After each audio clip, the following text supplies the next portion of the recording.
Қазақстан тарихынан 3 сұраққа жауап берсеңіз 10 000 теңге сіздікі. Тарихшы ма? Иә, жүріңізші. Да, тарихшы. Пойдемте, оңай сұрақтар бар. Оңай сұрақ, оңай. Бірінші сұрақ. Этот, 1913-1917 жылдары қазақ газетінің редакторы болған қайраткер. Дұрыс. Бірінші сұраққа жауап бар. Енді екі сұрақ. Қазақстан тарихынан бересіз ба? Керемет.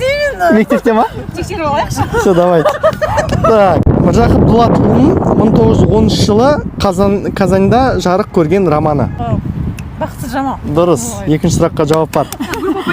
Енді бір сұраққа жауап берсеңіз 10 000 теңге сіздік. Мектепте бересіз ба? Да. Керемет. Ғадиша Мангер құлагер әндерінің авторы. Я знаю. Кім? Жаяу Мұса. Жоқ. Ой. Я знаю. Точно знаю. Кім еді? Ақан сері Қорамсал. Нет? Осы екеуінің біреуі. Қайсысы? Да? Ақан сері дедіңіз?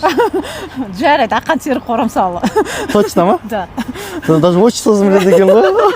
Мен даже отчествосын білмеймін. Дұрыс. Жауап бердіңіз. 10 000 теңге сіздікі. Ақан сері емес қой оның аты. Ақжігіт. Ақжігіт деп жазады. Дұрыс. Ақжігіт Қорамсал. Дұрыс. Керемет. 10 000 теңге сіздікі. Инстаграмда тексеріп көрейік. Егер подписан болсаңыз, мен сізге 20 000 беремін. Жасылмаппын. Все, 10 000 теңге сіздікі. А так басылып қойдыңыздар. Қатысқанға алғыс білдіремін.